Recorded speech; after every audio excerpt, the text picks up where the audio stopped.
again everyone, Scoutflyer Popco fan here. One more treat for you tonight for Halloween night. I actually want to do a spoiler review for the new Halloween 2018 film. So, what do I think about all the things that happened in this movie? Well, there's the whole, the opening of this movie where these two podcast people go to the sanitarium to see Michael. You know, they have the Michael Myers mask in their bag that they have, and they try to, talk to Michael. They try to get a reaction from him, and then there's all these other crazy people in the sanitarium just kind of reacting to Mask in a way. So that scene is kind of weird. It's a weird way to open this movie. I mean, I like how they introduce Michael in this at the beginning of this movie, but the way the execution of how these other characters are reacting to Michael Myers mask in comparison to Michael himself is a little odd. Although what I the there's parts of it that I have mixed feelings about, but parts of it I also like the aspect of Michael not responding to the guy yelling at him to respond, and I like that part of the scene, but I don't like all the other side characters in the background just reacting to the Michael Myers mask while Michael himself is not. It's that scene in particular I don't like.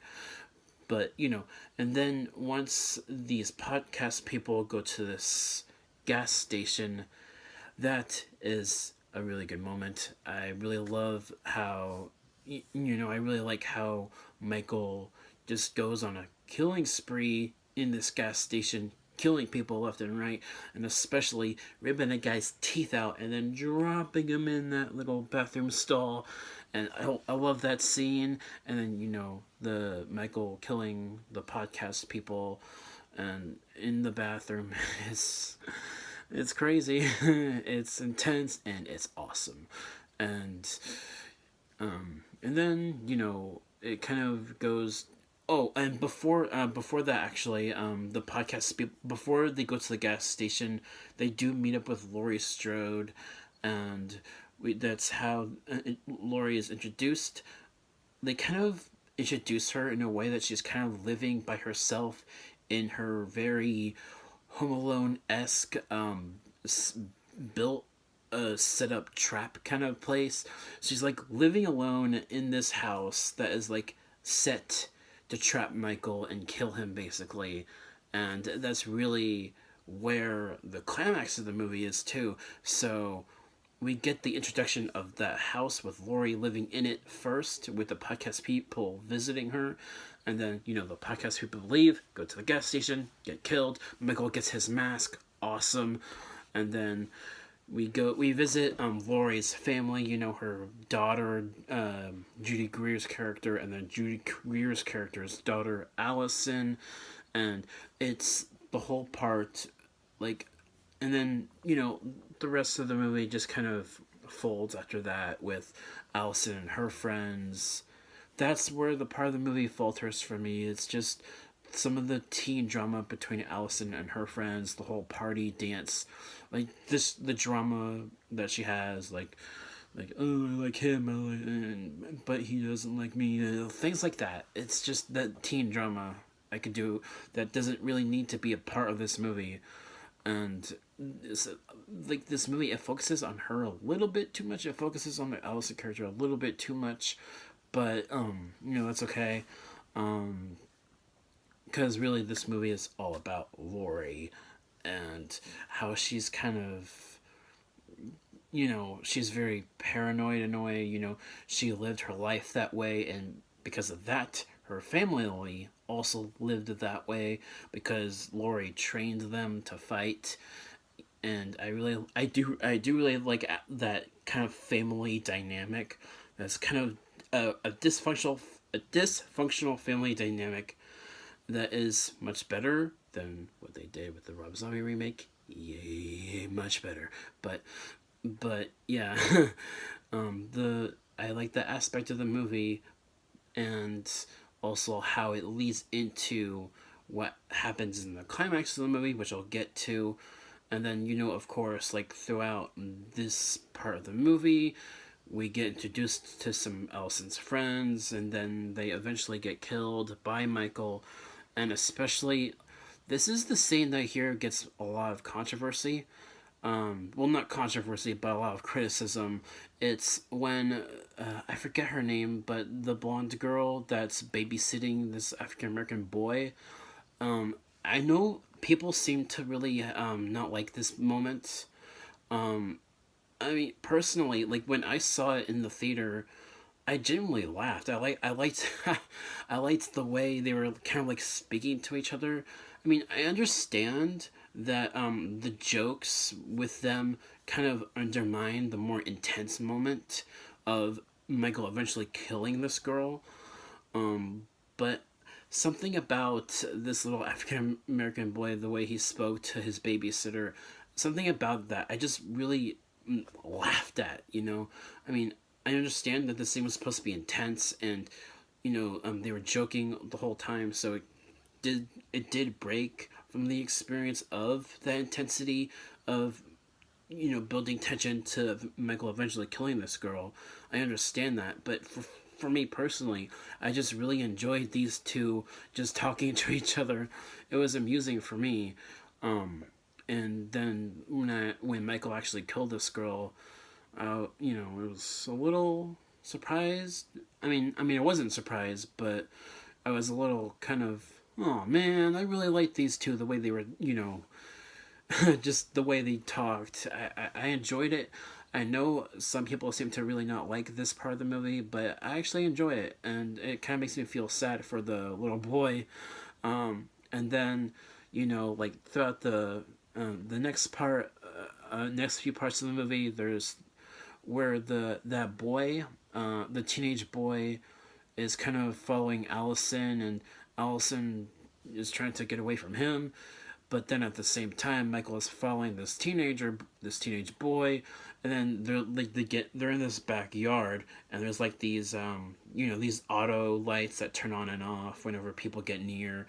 There's like this part of the movie, I feel like I enjoy, but at the same time I don't like, because I like how Michael moves closer to this boy, to this teenager, as the lights turn on and off. I really like that aspect of the scene, but this teenager is just, he's drunk, and he's just starting to like insult Michael and tell jokes at him while Michael is edging closer to him. And that reminds me of Friday the 13th Part 6 a little bit. But aside from that, I have mixed feelings about this scene. I like it, but at the same time I don't, because of the teenage boy being drunk and just telling jokes at Michael and insulting him. So I enjoyed that, but it leads to one of the more creative kills in the film. But I have mixed feelings about that scene. And then, of course, the major twist with the movie that I don't like, after thinking about this more, is the new doctor character that Laurie calls the new Loomis. The twist with him just wanting to study Michael, and there's this whole scene where he is trying to, basically, he kidnaps Allison and Michael. Allison and Michael are in the back of the car, and he's driving. The doctor, and Allison. You'd think that Michael would kill Allison right there. He could wake up at any moment and just kill her.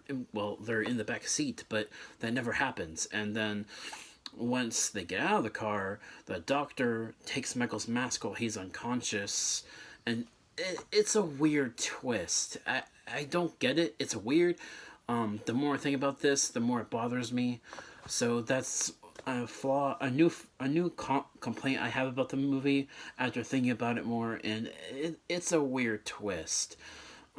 So the doctor kind of being crazy and just wanting to study Michael so badly that that he puts the mask on himself. It's weird. I don't like the twist. It's weird. And that and then Michael eventually kills him, but he doesn't get the opportunity given to Michael to kill Allison. He doesn't take it. He kills the doctor though.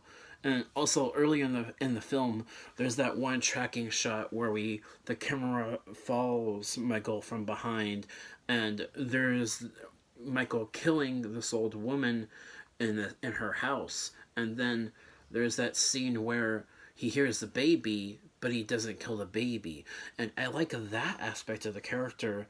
Because it's kind of like saying he's not like entirely a monster, you know. It's hard to explain it. It's hard to explain like his state of mind. But he's not like, he's not a complete monster. He didn't kill the baby, which I kind of prefer not to happen with a character like this. So I'm glad that didn't happen. And and also like that tracking shot with the camera following Michael behind is very similar to the way John Carpenter directed his original film. I also loved. So a lot of that is really good, and then also the climax of the movie when Laurie and her family, her granddaughter and her daughter, are, well, for the first bit of that climax, we mostly follow Laurie and her daughter, Judy Greer's character, and they're moving about the house and trying to avoid Michael. And then eventually when Allison gets there, they trap Michael in the basement, and then they put and then it's a really cool climax because you see Laurie trapping Michael in quite a few different ways, like these gates that go down and try to lock Michael in that. And there's a lot of really cool moments like that. A lot of brutal scenes during this climax, like Michael like throwing his arms through the windows of the door trying to grab Laurie. Scenes like that are amazing. I love some of those more some of that more creative kind of stuff with the way the house is set to trap Michael. I love that. But once that happens, once they trap Michael in the basement and put the house on fire, they escape, and it's kind of the climax. It's a really good third act, but it doesn't have that kind of finality that you would want, because no one dies necessarily. No one dies. So Laurie doesn't knowingly successful. Well, she thinks she kills Michael because she sees him trapped in the basement, and then the fire, and so she thinks she kills Michael, and then they escape, and then the ending credits, you hear Michael breathing, so that's an indication that he's still out there. So that's kind of them teasing a sequel. So I enjoy this movie quite a bit. I think it's one of the best films since H2O, although I'd really have to watch this movie again to rank it with some of the other films, because my favorite Halloween films after the original are H2O, the original Halloween sequel, the first sequel that came out in 1981, and this one are my favorite Halloween films so far. Because 4, 5, and 6 of the original series are okay. The fourth film I think is okay, but 5 and 6, bleh. Halloween Resurrection, bleh. The Rob Zombie remake, it's up there, like right below the original Halloween 2, and then the Rob Zombie's Halloween 2 is also down at the bottom for me. And yeah, that's my spoiler review for Halloween 2018. So I still enjoy this movie quite a bit, but I still have quite a few mixed feelings about it now, thinking about it more. And I think I would probably give this a C plus, because I still really love this movie, with the way it's directed. I think Danny McBride did a really good job directing this movie and writing it, and it's a really good movie, but it does have quite a few flaws that I've noticed the more I think about it. But I still think it's a really good movie, the best film since H2O, in my opinion. And yeah, that should do it for this video. Thank you all so much for watching. This is my last Halloween treat for tonight, and I don't know if I'll do another video tomorrow, considering I did 2 videos tonight. So maybe Friday or this weekend I'll do another video. Thank you all so much for watching. Peace.